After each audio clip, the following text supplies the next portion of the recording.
दोस्तों, इस वीडियो को देखने के बाद आप अपने करीबी रिश्तेदारों को और दोस्तों को शेयर जरूर करिएगा और हो सके तो इस वीडियो को अपने मोबाइल में सेव करके रख लें, क्योंकि हो सकता है कि 16 दिसंबर 2025 के बाद आपको इस वीडियो की जरूरत पड़े। क्योंकि इस वीडियो में आज मैं आप सभी को फॉर्म नंबर 6 भरना सिखाऊंगा। एसआईआर का फॉर्म जब भरा गया था, अभी भी भरा जा रहा है। 11 दिसंबर तक वक्त है। जिन लोगों ने नहीं भरा है, जल्द से जल्द एसआईआर का फॉर्म भर के बीएलओ साहब को दे दें।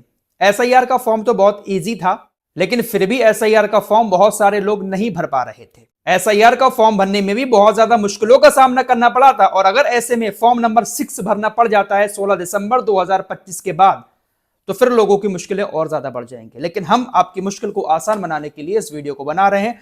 हमने एसआईआर का फॉर्म भरने का भी बहुत आसान तरीका बताया था। लाखों लोगों ने हमारी वीडियो देखकर फॉर्म भरा।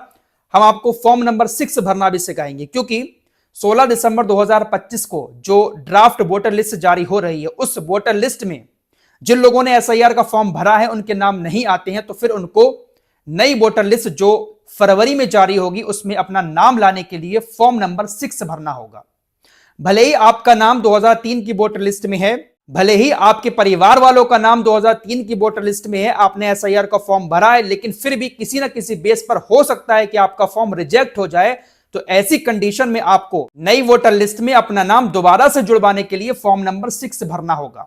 या जिन लोगों का नाम 2003 की वोटर लिस्ट में नहीं था, उनके परिवार के किसी भी शख्स का नाम वोटर लिस्ट में नहीं था, उन्होंने एसआईआर का फॉर्म ऊपर वाला कॉलम भर के ऐसे ही जमा कर दिया है, तो 16 दिसंबर के बाद 1 महीने का टाइम मिलेगा उनको फॉर्म नंबर 6 भर के कुछ दस्तावेज लगाकर आपको जमा करने होंगे। आपका नाम भी नई वोटर लिस्ट में आ जाएगा। या फिर जिन लोगों की उम्र 18 साल से ज्यादा की हो चुकी है, वो भी अगर अपना वोट बनवाना चाहते हैं, तो उनको भी फॉर्म नंबर 6 ही भरना है।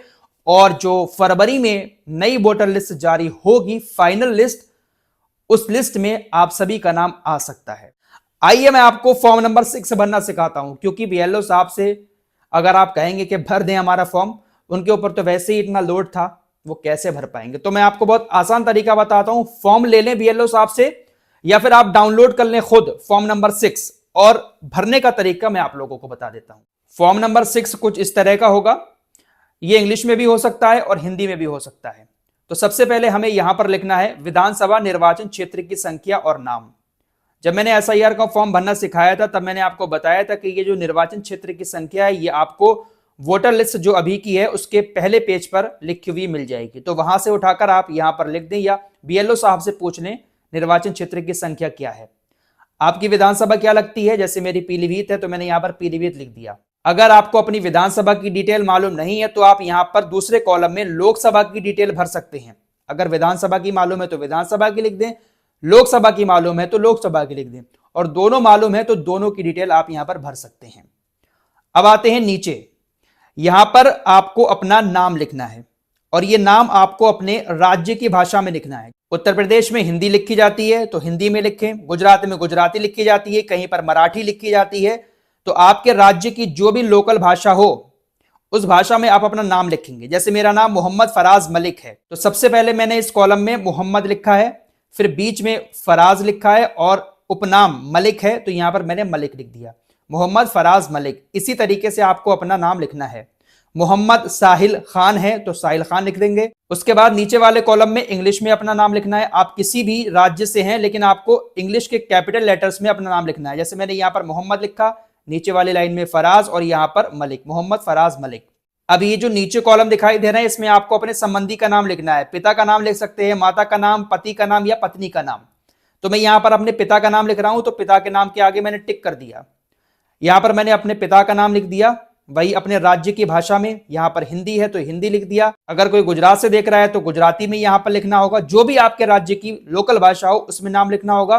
उसके बाद अपने पापा का नाम यहां पर इंग्लिश में लिखना होगा, जैसे मैंने लिखा है। फिर नीचे ये जो एक कॉलम है, यहां पर आपको अपना मोबाइल नंबर डालना है, और नीचे वाले कॉलम में आपने ऊपर जिसका नाम लिखा है उनका मोबाइल नंबर डालना है। और कोशिश करें कि ये मोबाइल नंबर वो हो जो आधार कार्ड से लिंक हो। फिर नीचे ईमेल आईडी है, ये ऑप्शनल है, आप चाहें तो डाल सकते हैं, नहीं डालेंगे तो कोई बात नहीं, लेकिन डाल देंगे तो ज्यादा बेहतर रहेगा। यहां पर अपनी ईमेल आईडी, यहां पर आपने जो ऊपर नाम लिखा है माता पिता या किसी का भी, तो उनकी ईमेल आईडी डाल सकते हैं। उसके बाद आपके पास अगर आधार कार्ड है तो आधार कार्ड के यहां पर ऑप्शन पर टिक करेंगे और यहां पर अपना आधार नंबर लिखेंगे। उसके बाद जेंडर पूछा जाएगा, पुरुष, स्त्री या तृतीय लिंग, तो यहां पर पुरुष या स्त्री जो भी हैं यहां पर आप टिक कर देंगे। उसके बाद आपको अपनी डेट ऑफ बर्थ डालनी है। डेट ऑफ बर्थ वो डालें जो डॉक्यूमेंट आप इस फॉर्म नंबर 6 के साथ लगा रहे हैं, उस डॉक्यूमेंट में जो भी डेट ऑफ बर्थ है वही डेट ऑफ बर्थ आप यहां पर डालेंगे। डेट ऑफ बर्थ के सबूत के तौर पर आप जन्म प्रमाण पत्र लगा सकते हैं, निवास प्रमाण पत्र लगा सकते हैं, या फिर आधार कार्ड भी लगा सकते हैं, पैन कार्ड लगा सकते हैं, भारतीय पासपोर्ट लगा सकते हैं, डीएल लगा सकते हैं, 10वीं की या 12वीं की मार्कशीट लगा सकते हैं। इन डॉक्यूमेंट्स में से आपके पास कोई भी एक डॉक्यूमेंट हो वो आप लगा सकते हैं इस फॉर्म के साथ, फोटोकॉपी करा के फॉर्म के साथ अटैच कर दें और उसी डॉक्यूमेंट की डेट ऑफ बर्थ आप यहां पर लिखें। ज्यादातर लोगों के पास आधार कार्ड है तो आधार कार्ड लगा सकते हैं। अब ये जो नीचे वाला ऑप्शन है, जन्म तारीख के सबूत के लिए कोई अन्य दस्तावेज अगर आपके पास है, ये जो ऊपर मैंने बताया इनमें से कोई भी नहीं है, कोई और दस्तावेज है, तो आप यहां पर उसका ब्यौरा लिख सकते हैं कि मेरे पास ये दस्तावेज है। फिर नीचे आएंगे तो यहां पर आपका पूरा पता लिखा जाएगा, वर्तमान साधारण निवास, आपका मकान नंबर है, गांव का नाम, पिन कोड, जिला, ये पूरी डिटेल आप भर सकते हैं। ये तो आसानी से आप भर देंगे। आप ना भर पाए तो बीएलओ साहब से पूछ लें, वो आराम से भर देंगे। उसके बाद अब दूसरे पेज पर चलते हैं। ये दोनों पेज भरने हैं। पहले पेज में आपके जन्म का सबूत था और इस पेज में आपके निवास का सबूत मांगा जा रहा है। निवास के सबूत के तौर पर आपको कौन कौन से डॉक्यूमेंट दिखाने होंगे, इनमें से कोई भी एक डॉक्यूमेंट्स अगर आपके पास है उसकी फोटोकॉपी कराकर आप पीछे इस फॉर्म के साथ अटैच कर दें और उस कॉलम पर टिक कर दें। जैसे मैंने आधार कार्ड पर टिक किया है, आपके पास भी अगर आधार कार्ड है तो उसकी फोटोकॉपी करा के इस फॉर्म के पीछे लगा दें और आधार कार्ड पर टिक कर दें। पासपोर्ट है तो पासपोर्ट लगा दें, या फिर पानी, बिजली या फिर गैस का कनेक्शन 1 साल पुराना अगर इसका बिल आपके पास मौजूद है तो उसे भी आप लगा सकते हैं। राष्ट्रीय अनुसूचित बैंक डाकघर की वर्तमान पासबुक, इन ऑप्शंस को आप लोग पढ़ लें। इनमें से कोई भी दस्तावेज आपके पास है तो वो आप यहां पर लगा सकते हैं। ज्यादातर लोगों के पास आधार कार्ड है तो आधार कार्ड ही आप यहां पर लगा दें, कोई दिक्कत नहीं होगी। अगला ऑप्शन है निवास के सबूत के लिए कोई अन्य दस्तावेज। अगर इनमें से कोई भी दस्तावेज आपके पास नहीं है तो यहां पर जो दस्तावेज है उसका नाम लिख सकते हैं। ये इस वाले कॉलम में ध्यान से देखिएगा, यहां से शुरू है, ये दूसरा नीचे जो कॉलम दिया है यहां पर। अगर कोई दिव्यांग है, जैसे किसी को चलने में प्रॉब्लम है, किसी को दिखाई नहीं देता है, कोई बोल नहीं सकता, हैंडीकैप जो लोग होते हैं, तो जो भी प्रॉब्लम है उस कॉलम पर टिक कर दें।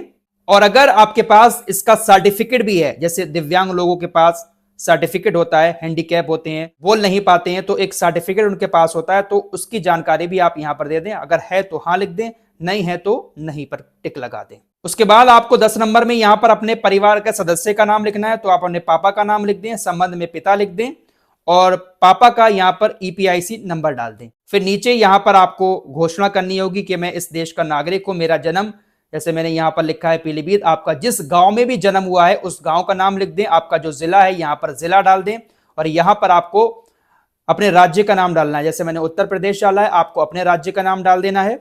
फिर आपको यहां पर एक ऑप्शन दिया गया है कि आप जिस जगह पर अभी रह रहे हैं, क्या आप वहां पर पैदाइश से रह रहे हैं। अगर आप पैदाइश से रह रहे हैं तो आपको यहां पर अपनी जन्म तिथि डाल देनी है। और अगर आप पैदाइश से उस जगह पर नहीं रह रहे हैं जहां पर अभी आप हैं, तो जिस टाइम पर आप वहां पर पहुंचे थे उस डेट को आपको यहां पर मेंशन करना है कि मैं इतनी इतनी डेट से इस गांव में रह रहा हूं। अगर आप पैदाइश से ही वहां पर रह रहे हैं तो अपनी जन्म तिथि डाल देंगे, चल जाएगा। उसके बाद नीचे आप छोटा सा कॉलम है, यहां पर तारीख डाल दें जिस दिन आप सबमिट कर रहे हैं, जगह का नाम डाल दें, स्थान जहां से आपने फॉर्म भरा है, और नीचे फिर ये बीएलओ साहब थोड़ा सा ब्यौरा है ये भर देंगे और आपका फॉर्म नंबर 6 भर के तैयार हो जाएगा।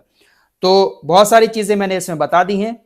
इस वीडियो को आप लोग सेव कर लें, आराम से अपने घर पर भर सकते हैं। बाकी कुछ नियम जो है वो पीछे फॉर्म पर लिखे हुए हैं, इसको भी आप पढ़ सकते हैं। हिंदी में मैंने आपको भरना सिखाया और इंग्लिश में भी फॉर्म ऐसा ही होगा, कॉलम ऐसे ही दिए होंगे। तो जिस कॉलम में जो चीज मैंने भरने के लिए आपसे कहा है आप वो भरें, साथ ही साथ एक फोटो भी अपना यहां पर लगाएं और बीएलओ साहब को दे दें।